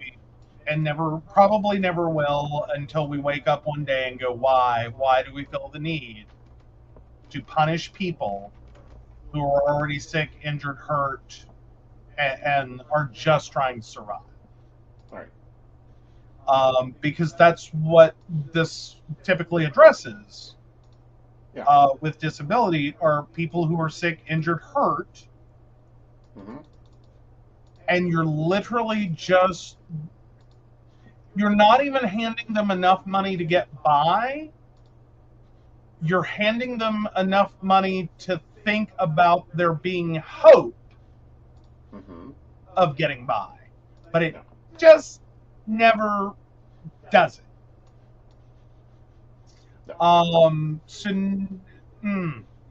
But at the same time, that does throw a lot of people into the situation of needing others to help them. Right, and that's fine. To help or to be able to help or whatever. But that doesn't mean that you get to dictate what others do with their money if it's like, no, I ain't got it. Right. And I think that's the biggest distinction is lording it over someone that you have helped them in the past kind of screams toxic to me. Right. And now, here's the thing.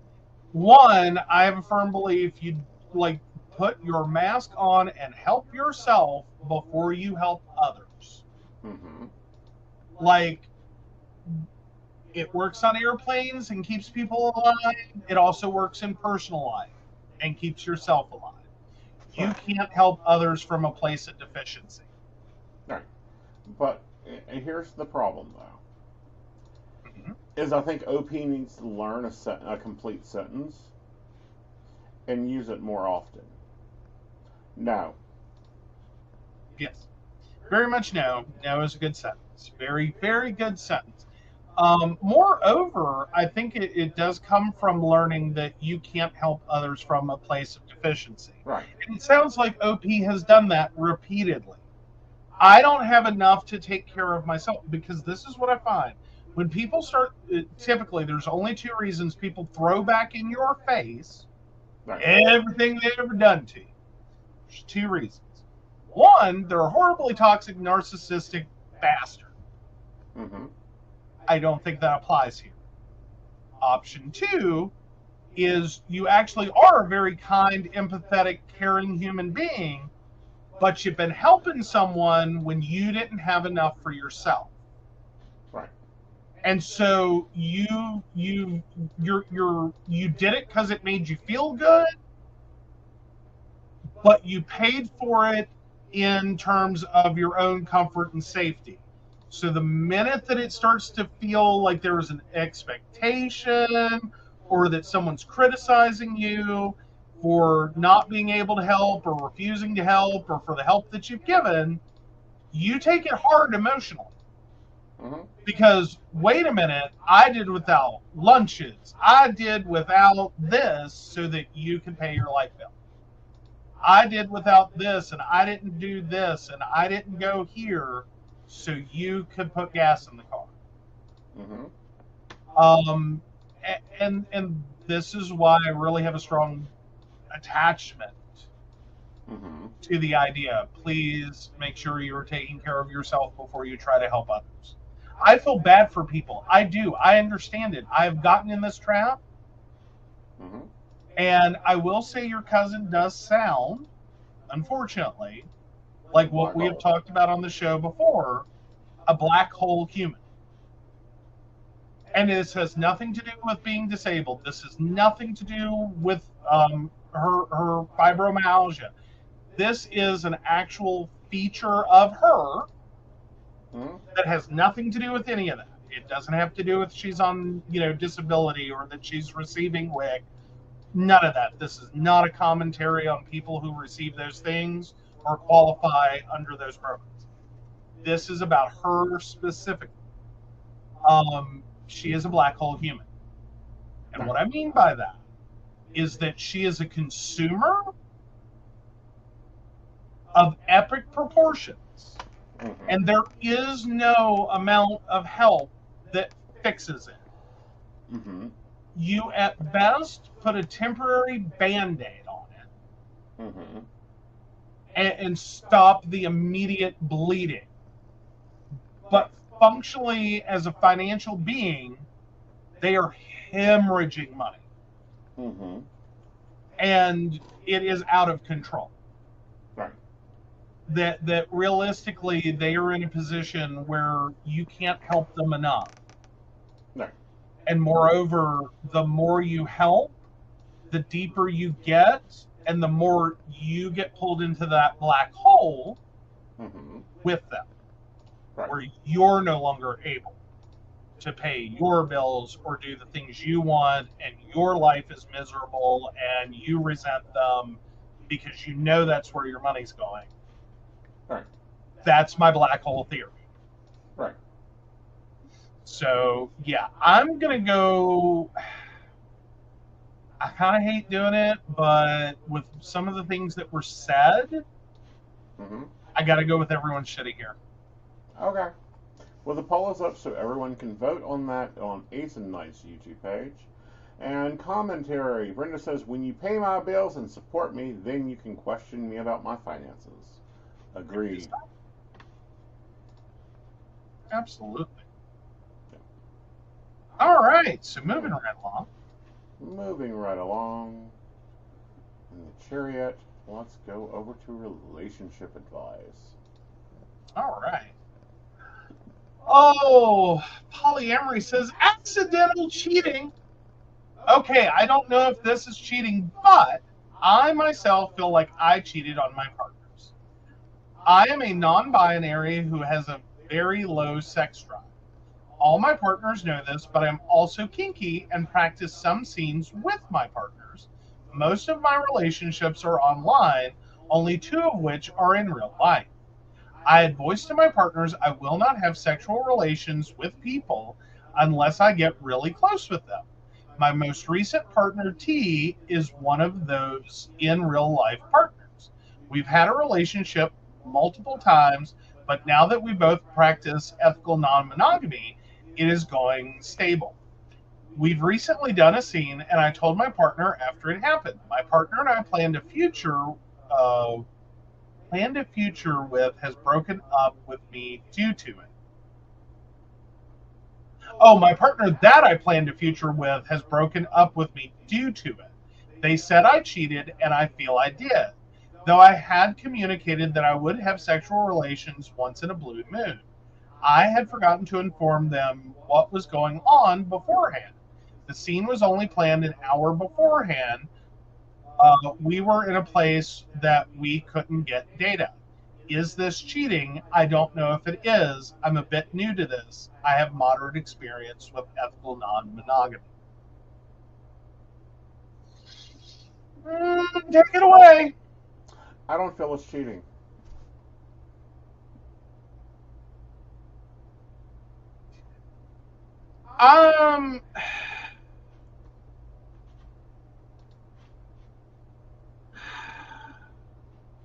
I think it's splitting hairs.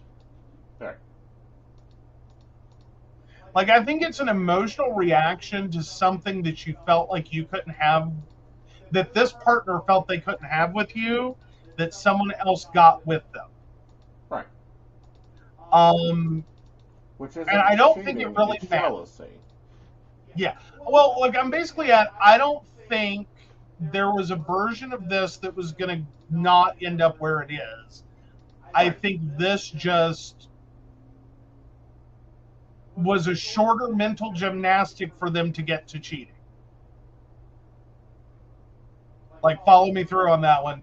As in, I think they were going to be hurt even if you had done everything you were supposed to have, quote unquote, done beforehand, before this happened. You had alerted everyone, you sent engraved notifications, everyone got told everything when they were supposed to be told it. Right. I don't think you would end up in a different place where they didn't get hurt by this. Right. So I think they're having a viscerally emotional reaction. Right. To you doing something with someone else that they wanted to do with you, or feeling like they're being denied opportunities that someone else is getting, which is jealousy. Right.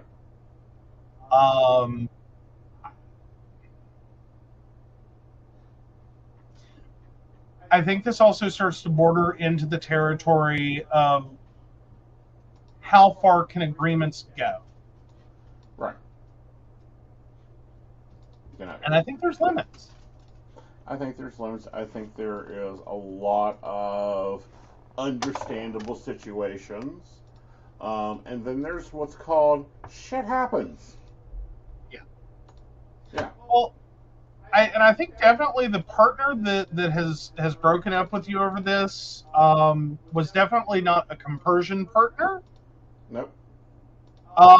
Because honestly, I'm not saying I wouldn't have a moment there where it's like, well, why can you do that with them but not me?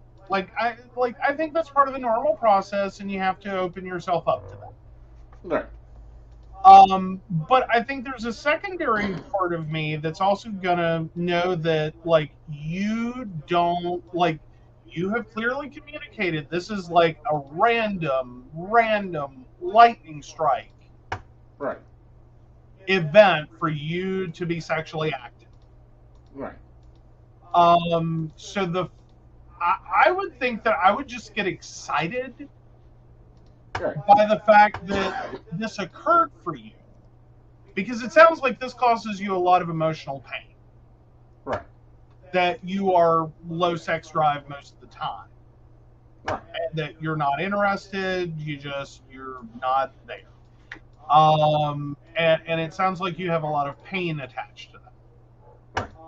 To then turn around and have someone traumatize that pain Right. when something does. And to traumatize it over a stupid rule. Okay? And it's not even a rule. It wasn't even it was a boundary. They didn't have agreements. It was just a rule. That's my Here's problem. what I liken, and maybe I'm wrong, but here's what I'm likening it to in my head. Okay. Say someone's agoraphobic, and it is rare. It is a lightning chance that they're able to go outside and go to something and be calm and happy and enjoy the thing. And you have an agreement that anytime you leave the house, you're supposed to tell this friend or this partner that you are leaving the house. But this one day, you wake up, you have your cell phone's dead, and all of a sudden you're like, I'm going to the movies.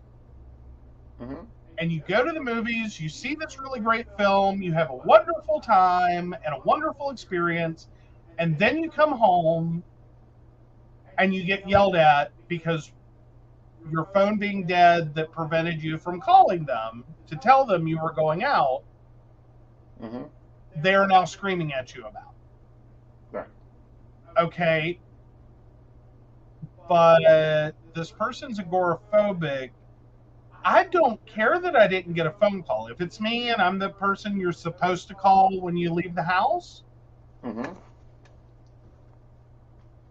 I don't think I could even process and get angry over the fact you didn't call me if the next part of the story is I went to the movies and I had a wonderful time and I saw this film and it was great and I'm just going to be happy for you. Right. That, like, this one moment, you got to go and experience the world and not live in pain. And okay, yeah, you were supposed to call me if you leave the house.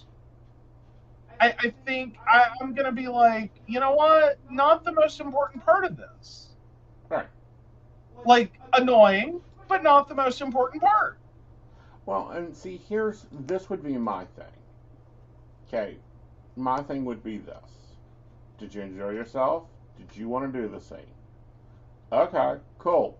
Oh, you didn't enjoy yourself. You didn't want to do the same. Not cool. Now we have issues. Now I'm mad. But it sounds like this partner would have also been mad that you did the scene at all. Whether you enjoyed it or not was irrelevant. Right. But that's what I'm saying. Granted, that would be worse if you didn't enjoy it and it was a horrible experience and you were already suffering. And it sounds like this partner would have still been angry, still been mad because you broke the agreement. Right. And it's like, you Yeah.